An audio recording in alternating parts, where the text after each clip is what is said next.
Hi, everyone. Thanks for joining in. Dr. Sherry, hi. Good morning.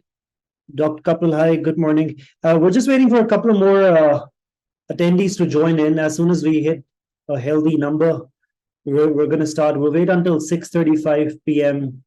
Indian time, and then we'll commence. But thanks all of you for joining us.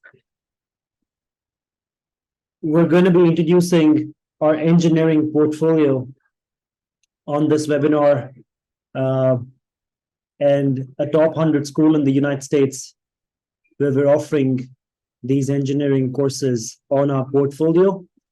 We're going to learn more about the co-op courses or experiential learning, how America has pioneered the co-op courses over the last 100 years or so now, and why is it that a co-op model, which is work integrated, one of the most influential higher ed models in the world.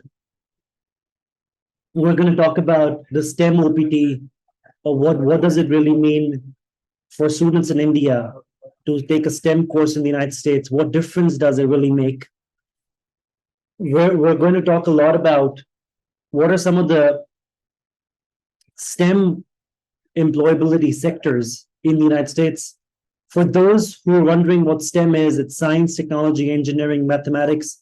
The US has a distinct setup of designating certain courses as STEM, which students with STEM degrees get extra competitive advantages over non-STEM graduates to find employability in the United States. We're going to learn a lot about how American industry is moving towards robotics, IoT, construction, infrastructural advancement. So all in all, you're going to learn a lot about how engineering as a domain is really flourishing in the United States, and what does it aim for you, and how do you actually start your life in the US in an engineering domain or subdomain, which courses to pick, which city to move towards for studying, which field of engineering is going to be high yield in the next 5 or 6 or 7 years. And I think most importantly, what is the return on the investment that you're going to be making in your higher ed in the United States?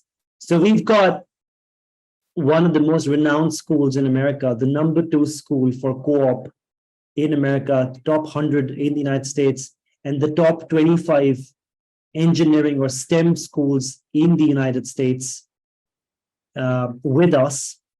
And we're going to ask them their outlook on things that I just described about. We're going to wait for another minute or two before we start.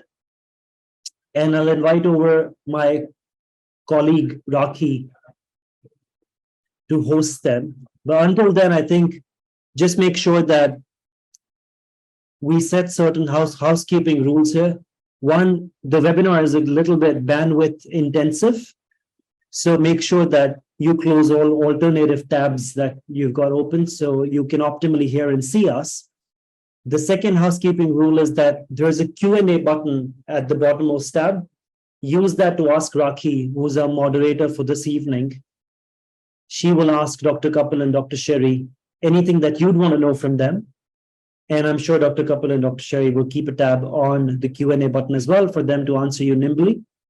And the only other housekeeping rule is to make sure that you're asking a lot of your doubts, whatever it is that you want to know more about engineering. And I think that'll give us a very wholesome experience of hosting you guys. I think it's about time that we start. I'll just request my team to send a reminder message to those who signed up. And I think we should be all okay to begin then. Dr. Kapil and Dr. Sherry, just let me know whenever you guys are ready, and then we can start. Thanks. I think we might have a few of our colleagues joining us, but we could certainly get started with a conversation. Thank you so much. Good to see everyone. I'd also want Dr. Sherry's assent if all's good and we can start. Yes, ma'am? Great. So, hi, everybody. Wishing all of you a very good evening. Thanks for joining us. I am Praneeth. I lead the university partnerships team for UpGrad Abroad. UpGrad is a pioneering model. We are making sure that higher ed in India for Indian students like yourselves is equitable, affordable, accessible, as democratized as it could possibly get. We let you start your graduate or your master's coursework here in India, save at least a semester worth of tuition, save a semester worth of living expenses, you get extra scholarships, and finally you get admitted into some of the top 100 schools in the United States. While we forayed in our portfolio to different parts of the world, for STEM and engineering domains, the US still remains our top pick. And what we brought for you now is a university, like I mentioned, the top 100 in the United States, that is offering you 5 engineering master's degrees. One is machine learning engineering, second is civil engineering, third is Internet of Things, fourth is robotics and automation, and finally, a managerial degree called engineering management. These 5, like I said, come from a school that's called Drexel University in Philadelphia on the East Coast. That's actually adjudged as the top 25 STEM schools in the country. And one of the most important highlights of this school is that all of these degrees come with a co-op. Now, what UpGrad does is we invite students who've graduated in the last 10 or 12 years in India from an engineering degree, and those who may or may not be working at this moment to join us as soon as you like the course and you want to sign up. In 8 months, you finally transfer to the campus in the United States. But for those 8 months, you can very well start in India, finish 3 graduate courses in advance, so that when you move to Drexel, you've got anywhere between 9 to 15 credit hours transferred, which means you almost save 3 to 5 different courses that you're not going to do any longer on the campus. That means at least one whole term is what you've saved. That's the UpGrad model. We have about 40 schools in the world at this point that are offering the engineering domain where you can wish to transfer. But I think right now, the most important thing is the #1 engineering school that we have on our portfolio. And this is the first time in the history of UpGrad Abroad that we're going live with 4 engineering degrees and the 5th engineering management degree. I pass this over to Rocky now to introduce who we have as guests, and then I let them take over and explain to you more about the school, more about the opportunity, more about how is STEM employability in the United States, and why does it make sense for you to invest into a degree that will cost you under 30 lakhs, but will give you salaries over 95 to 100,000 USD starting when you graduate from the school, and how co-ops guarantee that you will have a very successful employability in America. I pass this over to Rocky. Thanks so much again for joining us. Rocky? Thank you. Thank you very much, Praneeth, for setting the context of this webinar. I want to extend a very warm welcome to our esteemed guest, Dr. Kapil Dandekar and Sherry Levin. And I believe in the meanwhile, while the other fraternity from Drexel join in, we can introduce the program. So just to give our audience a quick introduction about our guest, Professor Kapil Dandekar is the Associate Dean for Enrollment Management and Graduate Education at the College of Engineering. And Sherry Levin is the Senior Director for Graduate Affairs and Recruitment Admissions. So without any further ado, I would like to hand it over to the both of you to introduce the 3 new programs at Drexel University to everyone. Sounds great. And thanks so much for the introduction. And yeah, it's a pleasure to have a chance to talk with you all this evening. So my name is Kapil Dandekar. I'm the Associate Dean for Enrollment Management. I'm also a professor of electrical and computer engineering, and I've been at Drexel now for about 22 years. And I'm very happy to have a chance to tell you more about our programs, about the partnership that we have with UpGrad, I think Drexel engineering is a great place for you to study. As Praneet mentioned, there are a number of accolades that we're quite proud of at our university. But let me share a few more of them. The first is that, Drexel is what's called an R1 research intensive university. It's the highest level of research activity. And really what this means for you as students is that, our faculty, really know what they're doing. We have top-notch facilities that you wouldn't find at other universities. Drexel actually is one of the few private institutions in the United States to have this R1 designation, and that really is something that we're quite proud of.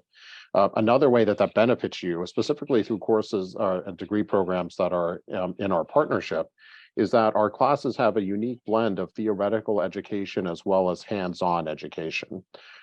So I can tell you, as one of the instructors of the MS degree in the Internet of Things, one of the programs that's part of this partnership, I teach a hands-on software-defined radio laboratory class where students can, use radio equipment. They log in, they learn about how analog and digital communication fundamentals work by transmitting real signals over the air.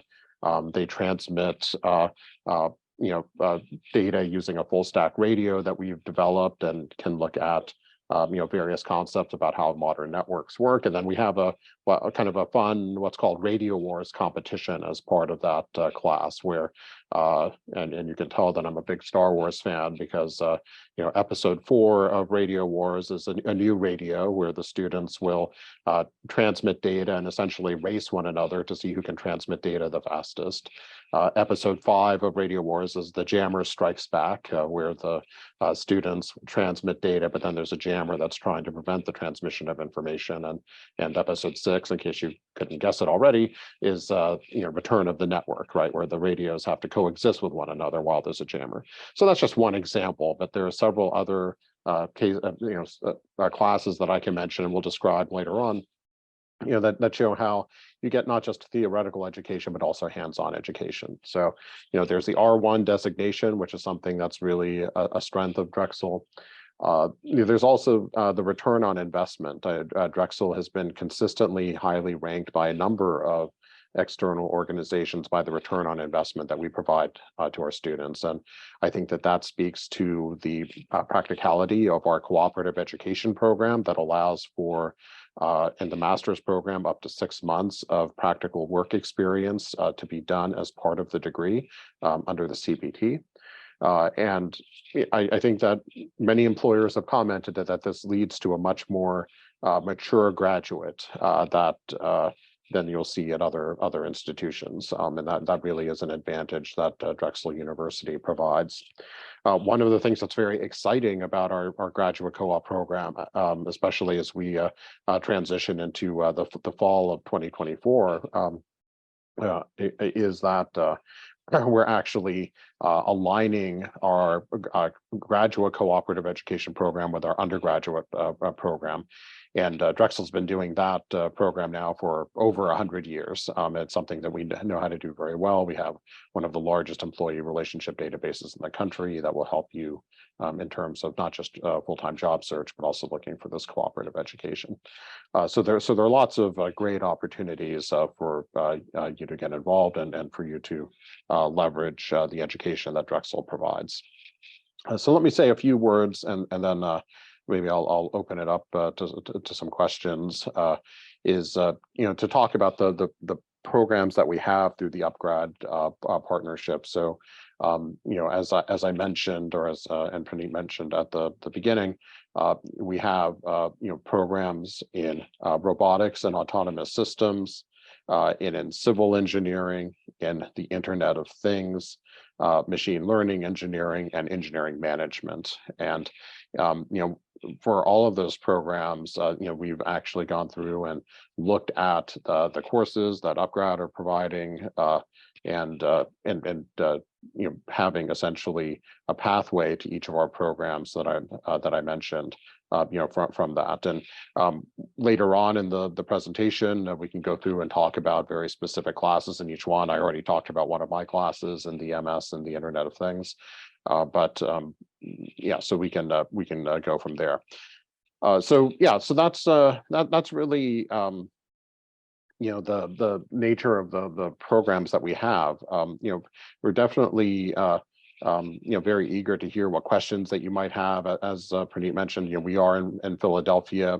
We have an urban campus. It's one of the best student cities in the United States, according to QS top universities. So, really is a great place to live.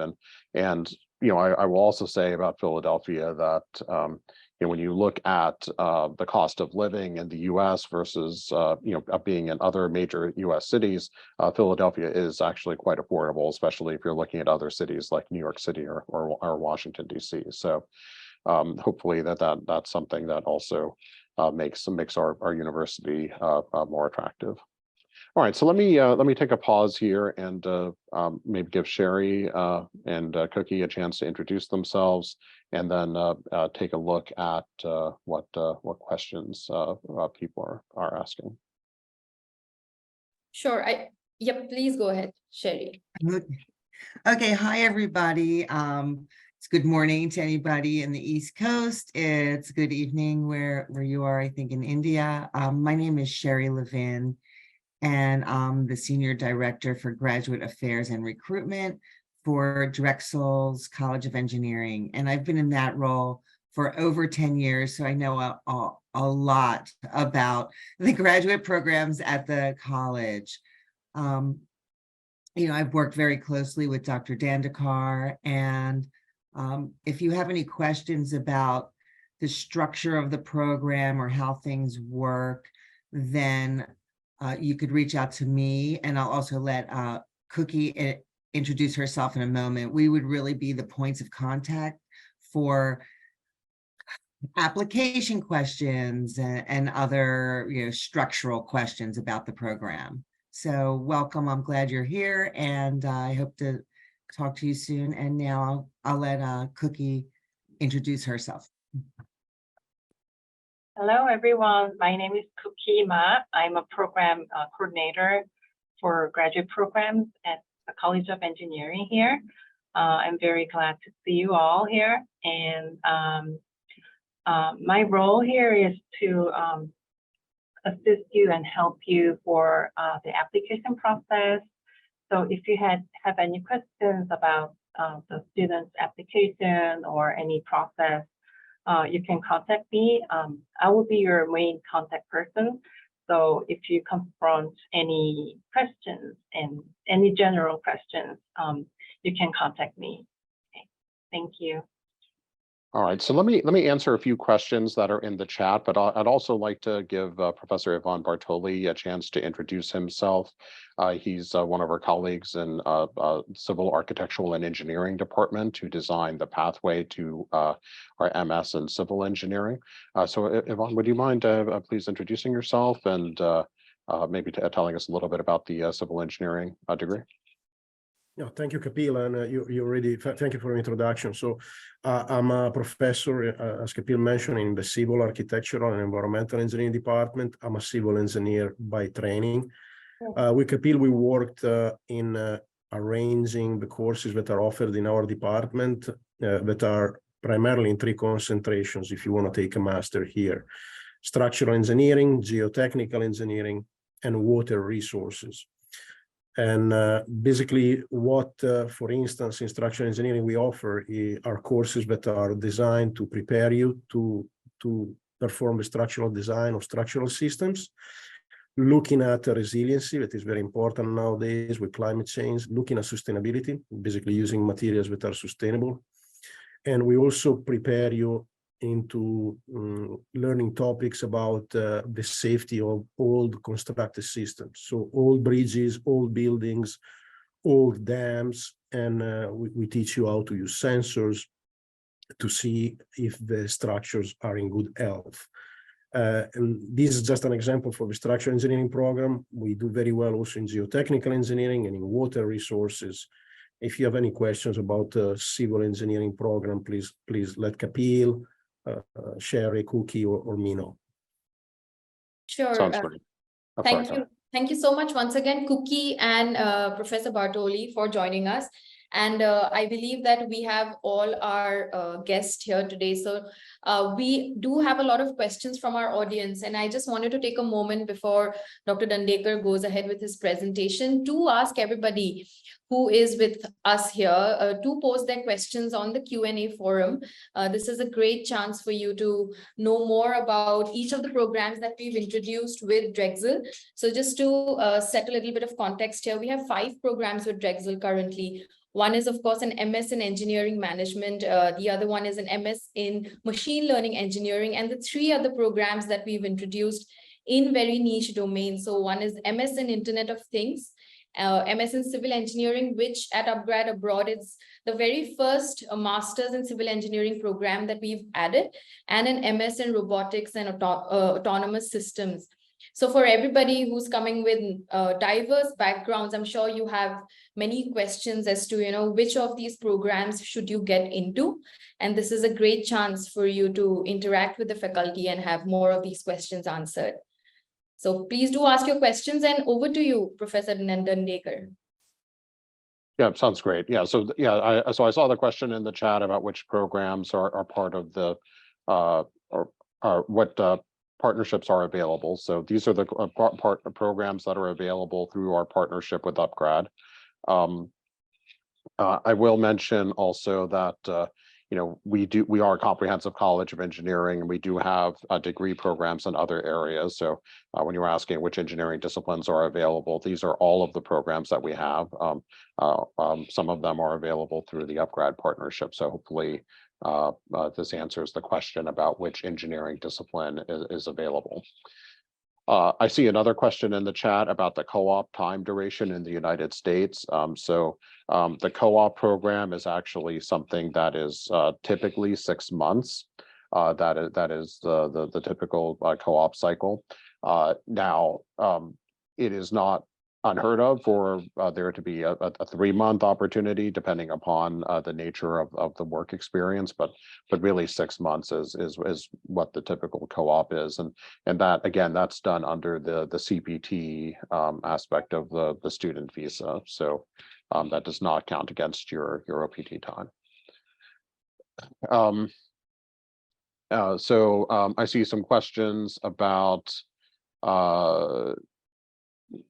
let's see, what can we offer as scholarships to international students? So as Praneeth mentioned at the beginning of the presentation, there are a number of discounts that are available to UpGrad students. The first is the tuition savings that you would have by transferring in either between 9 or 15 credits, depending upon which one of these pathways you're pursuing.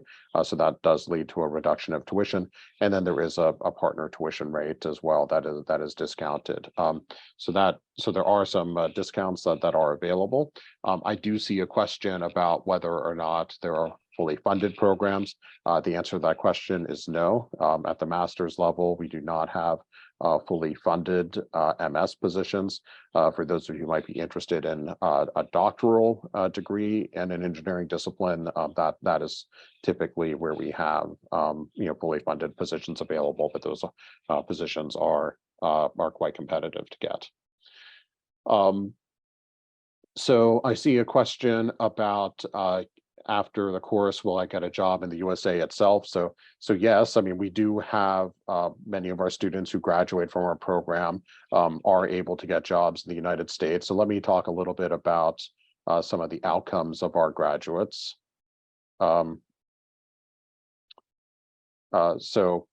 We do have, when you're about to graduate, we do have a number of career services that are provided, where our career services office will help you in terms of preparing to interview, to vet your LinkedIn profile, to help you articulate your career goals, to do a job search, and negotiate a salary.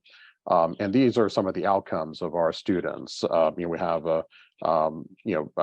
many of them who are looking for work, seeking employment at graduation. Some will continue on, go further into graduate school. They'll use a number of resources that are available within the college, within our career services office, and our Dragon Jobs resource. But our graduates do quite well. You can actually see some numbers here about the very high percentage of our students who are employed. Some of them go to graduate school. A number of students will end up taking a full-time job at a co-op employer. But the vast majority of them are satisfied with their positions and have some good starting salary numbers that are shown on the slide. So I think one of the areas where Drexel does quite well is return on investment. I think you'll see that our students do quite well because of the great training that they get, combination of hands-on and theoretical classes, as well as the opportunity to participate in co-op and the culture of kind of use-inspired work. So if I see a question about having a BTech in chemical engineering with a GPA. So can you get into US University? So we do have graduate programs in chemical engineering, but I assume that you're asking this question because you want to know if chemical engineering background can get you into one of the programs that we have through this partnership. So I might ask Professor Bartoli if it's possible for a student with a chemical engineering background to join the civil engineering program. It's definitely possible. We will have to look at how many credits the student is supposed to take. We will have to look closely at the academic record, the GPA, and what coursework the student has been taking. But it's not uncommon for us to let students enroll in a master in civil engineering, even if they come from different disciplines. Okay, thank you, Ivan. I see another student who's asking a question about getting a diploma in computer science. We do computer science at Drexel is not located within the College of Engineering. However, I think if you have a background in computer science and you're interested in studying in one of our programs through this partnership, I'd encourage you to look at our machine learning engineering degree. So our machine learning engineering degree, our IoT degree in robotics and autonomous systems, those might have courses there that are appealing to you coming from a computing background. If you're looking to apply what you've learned from a computer science background and looking at any of those areas, that might be something for you to consider. Now, what I would suggest that you do and is to get in touch with us, and we can have one of our academic advisors meet with you to look at the background that you've got, to talk about the classes that you're interested in taking, and just make sure that we can develop a good plan of study for you. But yes, we do have the capability to take computer science students into engineering programs at Drexel. MS and IoT, the minimum qualifications. So yes, if you have a BTech in engineering and computer science and engineering, you are a good fit for the MS and IoT, as well as the machine learning degree and robotics and autonomous systems. And the BTech and CSE should be sufficient for all three of those degrees. Please. I guess, and I can talk about the qualifications. So let me talk a bit about the application process to answer that question. So this is generally what our application requirements are. So we are looking for a online application with a 4-year BS degree in engineering from a US or equivalent institution. We generally are looking for a GPA that's above 3.0, an undergraduate GPA. We also would like to see that level of performance in the graduate certificates that you might be transferring into our program. In fact, that's required to transfer those credits. We need official transcripts from all universities and colleges attended, including the program that you'll be transferring in credits from. Letters of recommendation, resume.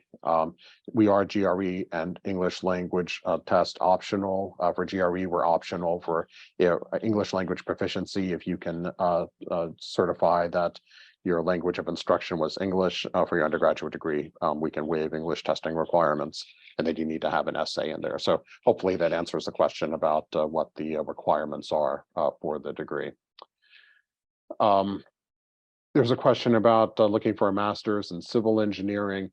can we take 1 or 2 semesters here in India? So as Praneeth mentioned, there is a 8-month program that you can take through UpGrad that would allow you to do some of your degree in India.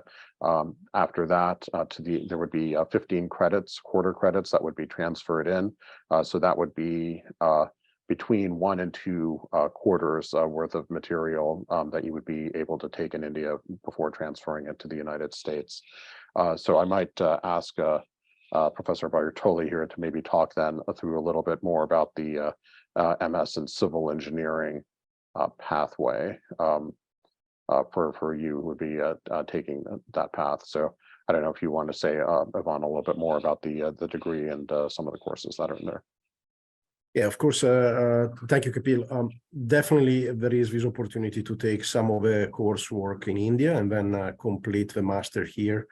As Kapil mentioned, we would allow you to, we will accept up to 15 credits. It's going to be a case-by-case situation where we look at the GPA and other classes that were taken before. We have some core courses typically that are offered here at Drexel that are typically required from all the students. And those are basically, there is a sequence of structural analysis and design. Basically, that is CV 701, 702, and 703. These are structural engineering courses. There is a course in dynamics, and there is a course in advanced mechanics of materials. That is the bedrock. So typically, we require all the students to take these courses. If we see that they took similar courses in India, we might be able to basically remove the requirement for some of these 5 core courses. Then there are courses that are basically very important for structural engineering in the 2020 kind of period. So some of them are related to infrastructure condition evaluation and forensics. So we are looking at how buildings can be assessed to make sure that they are in good conditions, even if they are past their life cycle period. Then we have courses that are related, for instance, into sustainable materials. And Kapil mentioned, show the slide right here. So for instance, sustainable materials like timber. Timber is gaining momentum, even in the United States, increasingly is recognized as a very sustainable material. So even large structures, tall buildings are starting to be built in timber, CV 520 is in advanced concrete. That is, again, another material that is constantly doing work and research in terms of sustainability, because concrete is responsible for CO2 emissions. And so there is a lot of research that is done at Drexel to reduce these, and CV 520 is taught by a leader in this field. And then there are other courses that are offered both in civil engineering and also in mechanical engineering that allow you to advance further your knowledge in continuous mechanics and fracture mechanics. You can become an expert in finite element methods, or if you're interested in elasticity or plasticity, these are other courses that you can take, of course. Okay, sounds good. Thanks, Yvonne. I appreciate that. So I see some other questions now that are related to, I believe, engineering management. Masters of Engineering Management is how I'm interpreting the MEM degree that's here. So I'm going to ask one of my other colleagues, Professor Rick Grandrino, to introduce himself and talk a bit about our master's pathway to engineering management. The questions that we have looks like the student has some consulting work experience, and does that help to get admission to the engineering management pathway? And is it possible to do a graduate co-op, I believe, are the questions there. So Professor Grandrino, if you'd like to maybe introduce yourself, thank you, talk Kapil. about the program and discuss the end. Thanks, Kapil. Thanks, everyone, for joining in. Yes, we got a really good engineering management program. It's been around for such a long time, since 1959. It's been upgraded many, many times. One of the strengths of our program, in fact, we're ranked within, we're always ranked in the top 10 U.S. News and World Report. And this is recently, this is as of about 2017, we started to get recognition. We're certified by ASEM, American Society of Engineering Management, or American Society for Engineering Managers. That's the governing society for engineering management. And the fact that we're certified, we're one of 10 universities that achieved that certification. We're connected with industry. And as Kapil mentioned, we have a great the relationship with industries in that a lot of our employees or a lot of our students wind up being going on for great careers in industry. We're just so closely aligned to what we do in with industry. And in fact, all of our faculty, this is one of the strengths of our program, all of our faculty have significant industry experience. And it's at different levels of, they were various managers within an organization all the way up to vice president. So you're being taught by personnel or by faculty that actually sit in the seats that you want to sit in. Also, the way I describe our program, if you're interested in staying in technological organizations, like I myself, I worked for Lockheed Martin for so many years, 32 years, and had a great career. And I started out as an engineer, a systems engineer, and migrated into management. It's a natural trend for many individuals, and lots of individuals want to get into management. So we provide you the skills to do so. We provide you leadership skills. That's what we focus on, giving you the leadership skills so that you'll stand out amongst your peers. And if you're planning, if you want to work in technological industries that are research-based, that are highly technology is associated with the industry, that's where our focus is. We train managers and leaders for technological-based organizations, and that's managing capital resources and personnel as well. So, Rick, the question is about would 2 years of consulting experience help them get admission to the program, is one of the questions that's asked here. Yeah, we always look at individuals that have experience. That's a plus in getting into our program. We both have a full-time program and a part-time program, and the part-time program consists mostly of individuals that are already working, that have some experience. So yes, that experience will resonate and help get you accepted into our program. And then the last question that I see here is someone who has a BTech in mechanical engineering and some experience in the same field, but wants to pursue an MBA. So the way I'm interpreting the question is MBA versus engineering management. Yeah, this is a good question. Thanks, Kapil. This is a good question, and it's often the question that we get. MBA is really good. In fact, I have an MBA. I was an engineer, and back in the 80s when I graduated, I got an MBA because that was the hottest thing as of then. Then along came engineering management, which is kind of an answer, doing the same thing as an MBA, but more so focused to managing in technological-based organizations. So if you want to stay in a high-tech organization, you might be better affiliated with the engineering management degree as opposed to the MBA. The MBA seems to be, it's a great degree, and lots of people go on to work in technological institutions with an MBA, but it focuses more on finance. Where our focus, if you look at our curriculum here, and remember, you're being taught by personnel that worked for high-tech organizations like Lockheed, Johnson & Johnson, Merck. We have so many individuals in our faculty. All of the teachers in our faculty have significant experience. But if you look at the difference here, you're being taught by them, and these course structures are laid out for technological-based and organizations. And then if you look at the quantitative analysis track there, that's data analytics, and we focus on strong data analytics. In fact, when we were certified by ASEM, they said that we have one of the strongest data analytics program in an engineering management program of everyone that they looked at. And, we focus on engineering statistics, statistical data analysis, operations research, which gives you modeling capability. And the reason here is when you're a manager and you're faced with making decisions, if you could quantify the decision, somehow create a model that gives you a quantifying value, that gives more credence to that decision making. So data analytics is so important in decision making. Analyzing data to help you make proper decisions going forward is a key element in management and leadership. So we provide that. And looking at the curriculum, we also give you finance. You'll learn about finance. You're going to be managing budgets and things like that. So you need to understand the financial applications associated with technological based organizations, how it's all done. And then there's a capstone project that you do. It's a capstone course. It's a culmination of everything that you've, all your coursework that you've learned. Very applied oriented. There's case studies that you're constantly doing. There's group work that you're involved in.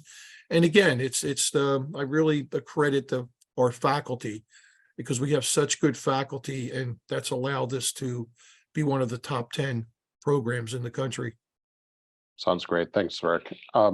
So let me, so I guess we've talked now about the civil engineering and engineering management curriculum. Let me talk a bit about some of the other pathways and some greater detail. So we have pathways, other pathways in machine learning engineering, Internet of Things, and robotics and autonomous systems. One of the reasons why we think you should pursue one of those degrees, within electrical and computer engineering, that's what ECE stands for, is that, Drexel is really located in the heart of Philadelphia, where we have large number of Fortune 500 companies that are headquartered in our area. Comcast is very close to us. IBM, Lockheed, all have major facilities near us. And Philadelphia is also really rapidly expanding in the healthcare sector, which is really also looking at the broad adoption of various engineering technologies. So we have many of our students who go for internships and end up securing either co-op or full-time employment with some of these great companies that are in the Philadelphia area. And, all of our students do quite well. With good starting salaries. You can actually see some alumni data from people who've gone through some of these programs in the past. You can see some of the top employers here. A great combination of companies in different sectors: utility companies, technology companies, defense, energy, healthcare, finance, health. So many different areas that are represented with our students. And when we look at the career trajectories that our students take, because they have a practical education background that our program provides, so you'll see that they really do quite well for themselves when they leave our program. So let's talk now about some of the sample classes in some of these areas. So machine learning engineering is one of the pathways.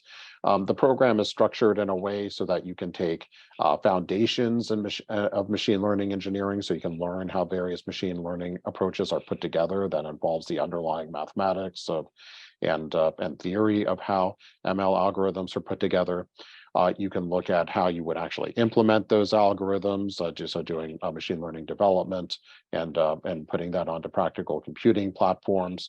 So looking at hardware for ML. So how do you use various processing systems, neuromorphic computing, ASICs, and other processing devices to efficiently implement machine learning algorithms. And then finally, machine learning engineering applications, where you can look at how machine learning is being used in a wide variety of areas, dealing with robotics, which I'll talk more about later, looking at medical issues, looking at multimedia forensics. That's a particularly cool class that we have, where the students will essentially learn how to develop machine learning approaches to tell whether or not images or videos have been manipulated. So if you're consuming fake news that you might have information in there that's been corrupted in some way, we can actually detect that. Also in the health area, looking at bioinformatics and genomics, that's also a really emerging area where machine learning engineering is being used. Looking at machine learning and music is another area. How do you apply machine learning techniques to analyze music, to develop expert recommender systems, to suggest new media based upon what's been consumed, and then of course computer vision.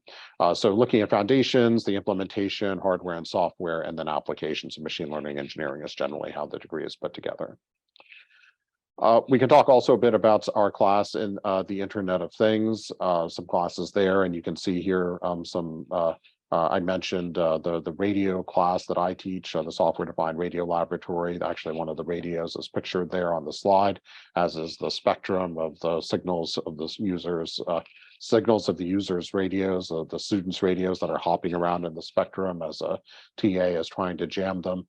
So students will learn about that aspect of hands-on radio as part of the curriculum. We also have a really exciting class in hands-on computer networks where you'll learn about software-defined networks and how these are being used to implement the next generation communication systems. There's a wireless systems class, which I also teach, where students learn about how signals travel in the Internet of Things, the various propagation models that are there, how you can use antennas and other aspects of communication systems to design future IoT systems and standards, as well as looking at established technologies like cellular and local area networking areas are established, as well as cutting edge technologies. So looking at 5G and 6G types of technology. You can get fundamentals in a number of areas also in IoT. You could, if you want to go more into the radio frequency device route, we have some great classes there that you could take to learn about how radio frequency devices are put together that could be used to make IoT devices. You could also look at it from a embedded systems perspective if you want to see how IoT devices are actually implemented, and looking at control algorithms or looking at essentially different types of architecture that could be used to process IoT information. You could do that. And of course, there's some overlap as well with machine learning, right? It's hard to build an IoT system without having some element of machine learning in there.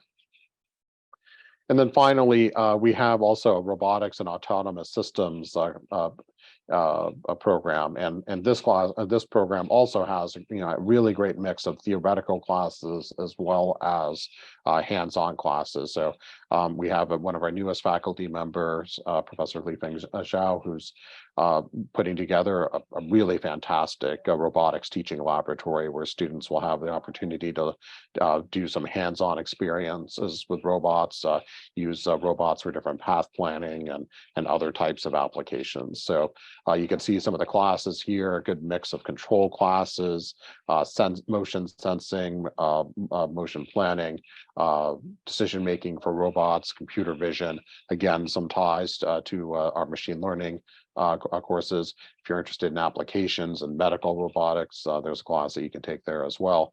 So many different sample classes that you can take that are aligned with robotics and autonomous systems. So, and I can tell you that we have graduates from our program who've ended up, doing things with self-driving vehicles, looking at building actual medical robots for commercial applications. So some really great outcomes for students. All right, so those are our curricular pathways. Let me just say a little bit more about our graduate cooperative education program, and then I will further open it up to questions. So we have our degree programs that I mentioned, but let me talk more about graduate co-op. So I said that this is a 6-month experience. It's considered part of CPT. You start building professional experience and your professional network while you're still in school. There is no additional fee for the program, so you're not paying tuition when you're on your co-op terms, and it can be built into your customized plan of study. So since you are transferring in a different number of credits than our usual students in this program, I think it's good to talk with an academic advisor to see how the classes you want to take align with co-op availability. So I think that's something that would be really great for you to discuss with the academic advisors as you apply through the program. But the way that the co-op program works is that in your first term at Drexel, you'll be taking a co-op 500 level class, which essentially is a professional development course. And I think one of the differences in Drexel is that unlike other universities where you might be, walking across the stage at graduation and then thinking that you might need to meet with someone in the career services office, in our first term at Drexel, you'll be taking this co-op 500 level class, and it'll teach you how to conduct a job search and to use the various resources on campus to help you with not just a co-op job search, but a full-time job search as well. And if you are currently working, and I believe that a number of you might be interested in the UpGrad partnership, you might also want to consider whether or not your employer has branches in the United States where you might be able to do a co-op if that's something that you'd want to do to make a transition to a company in the United States. It is very easy for us to add new employers to our graduate cooperative education system. So this is a list of some of our sample co-op employers. Again, you can see a mix of people from different industries. It's not an exhaustive list, but you can see that our students do well for themselves in finding jobs in different areas. And then our career services office is obviously there to help. All right, so I believe that's all really the slides that we had to present. I'm happy to answer, and all of us are happy to answer additional questions that you might have. Sure.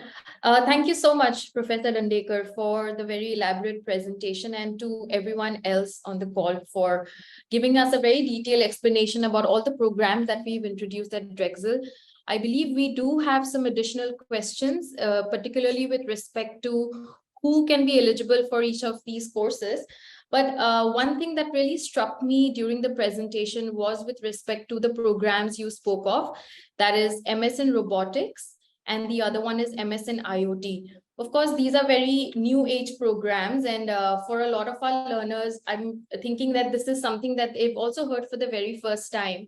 So one of the questions that came to us before the webinar was, how do I choose that this is going to be a program for me? So which are the degrees that you are considering? Yeah, so the nice thing about the programs, especially the two that you mentioned, so the robotics and autonomous systems, machine learning, engineering, and IoT, those three in particular are within the same department, and they all accept the same classes as transfer credit from the UpGrad program. So I would say that there is some flexibility that's built into the program to mix and match and to see what you might be interested in.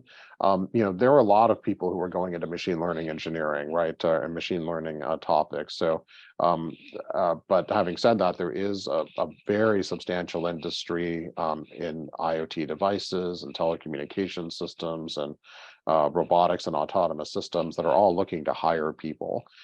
So I think one of the things that you can ask yourself as you go through the program are, what is it that you'd like to do with your degree, right? With machine learning, it's very hard to find a position where it is just machine learning for machine learning's sake. It's probably going to be applied to some particular area.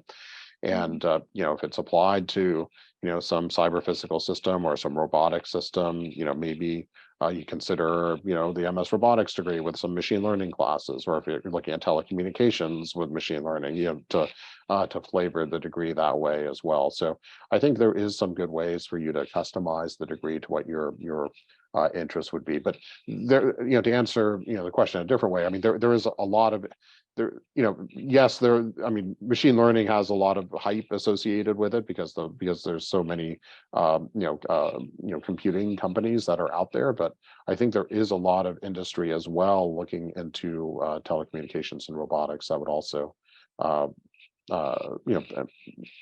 be worth considering, maybe even in combination with machine learning as you're considering charting your path forward. Absolutely. I think, also, in addition to being very niche, I think both of these courses, especially robotics and IoT, they happen to be very versatile.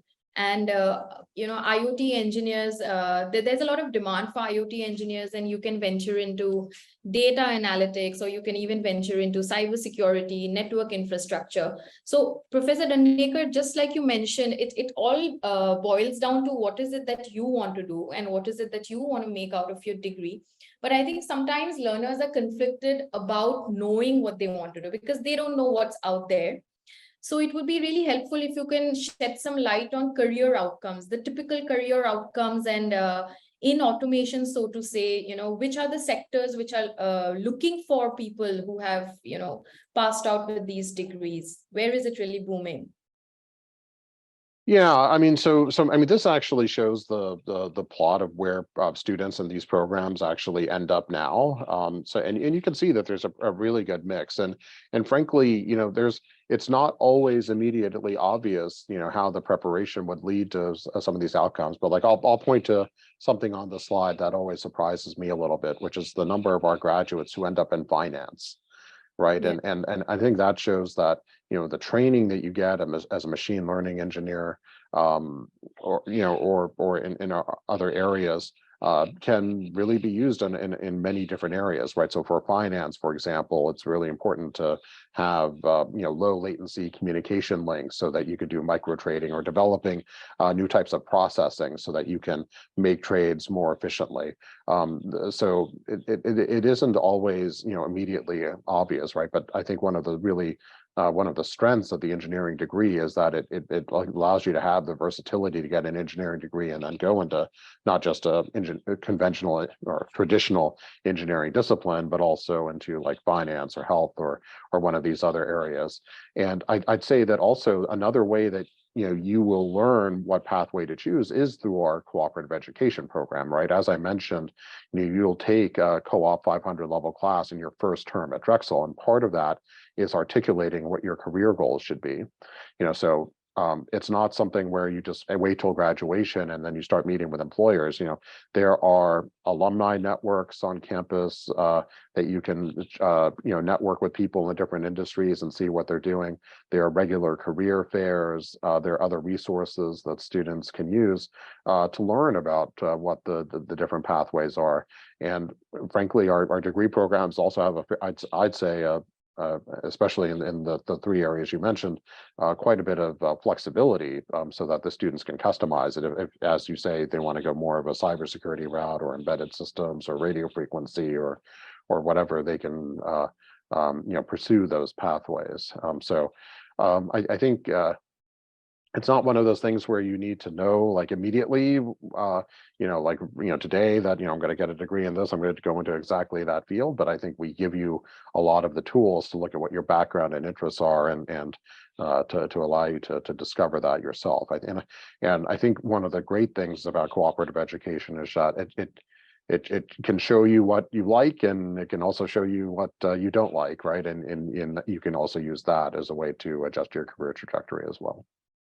Sure, thank you, Professor Dandekar. I think that's very helpful. And the co-op is definitely a way to find out more about what you want to do. And speaking of the co-op, I just wanted to get some clarity for our learners that is the co-op program necessary? I mean, I do understand that you have an excellent placement rate from the co-op, at least 38% get placed in the company that they worked with during the co-op. Is it necessary for any learner to take up a co-op?